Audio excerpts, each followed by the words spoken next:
और इस वक्त की बड़ी खबर आपको बता दें, कूनो नेशनल पार्क के लिए प्रधानमंत्री नरेंद्र मोदी रवाना हो गए।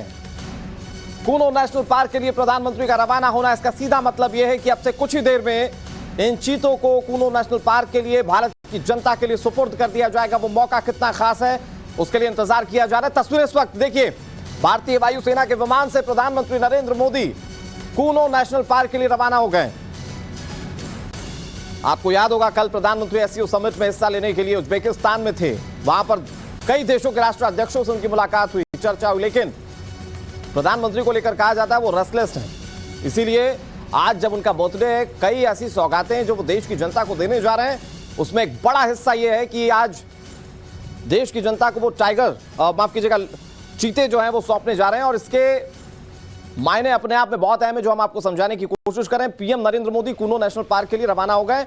हमारे साथ ज्योति लगातार जुड़ी है। ज्योति, पीएम का रवाना होना मतलब कि अब से कुछ ही देर में प्रधानमंत्री नरेंद्र मोदी कूनो नेशनल पार्क को, देश की जनता को, उन चीतों को सुपुर्द कर देंगे।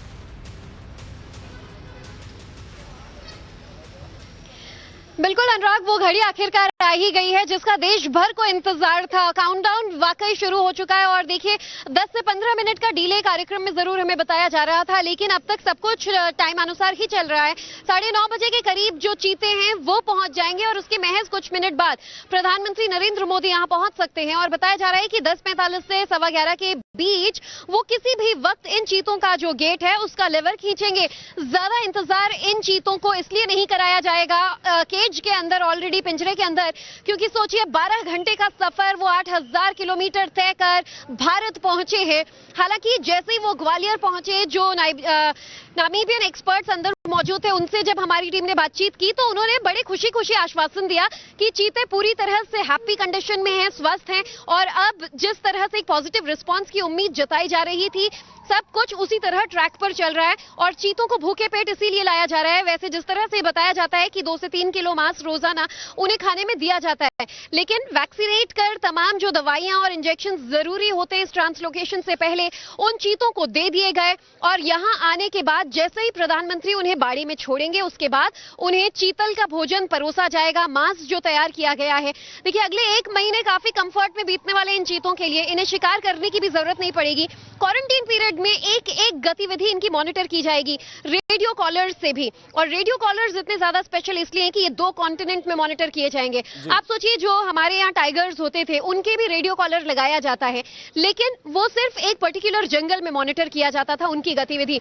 लेकिन ये मोमेंट इतना ऐतिहासिक इसलिए है कि इन चीतों की मूवमेंट, इनकी गतिविधियां, इनका हाल चाल, सब कुछ अफ्रीका से लेकर भारत तक में मॉनिटर किया जाएगा।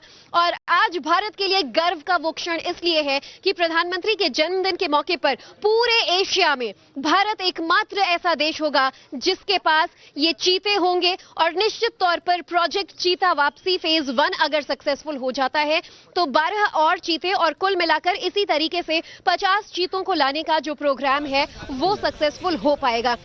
बहरहाल पाकिस्तान और भारत में कुछ सालों पहले तक चीते पाए जाते थे, लेकिन पूरे एशिया से चीते विलुप्त हो गए हैं। और अगर दुनिया भर की बात करें अनुराग, तो खासतौर पर साउथ अफ्रीका में और ईरान में ही ये चीते ज्यादातर पाए जाते हैं। 7000 की संख्या इन चीतों की होगी, जिसमें 1/3 चीते तो अकेले अफ्रीका में होते हैं। और इसीलिए भारत ने अफ्रीका को चुना। इससे पहले ईरान से बातचीत जरूर चल रही थी चीतों को भारत लाने के लिए, लेकिन अफ्रीका से ये विशेष मेहमान, जो कि पूरी तरह से जंगली है, ये पालतू नहीं है, ये जू वाले नहीं है, ये जंगल में पैदा हुए चीते के वो शावक थे जो जंगल में पले बढ़े, शिकार करना जानते हैं। और इसीलिए हमारे जंगल के इकोसिस्टम और इन्हीं खासियतों को समेटे हुए ये भारत आ चुके हैं। और अब से कुछ ही देर में देशवासियों को सुपुर्द कर दिए जाएंगे, यानी कि देशवासियों ने देख पाएंगे कि चीते असल में होते कैसे हैं, जो पिछले 70 सालों से इंतजार किया जा रहा है।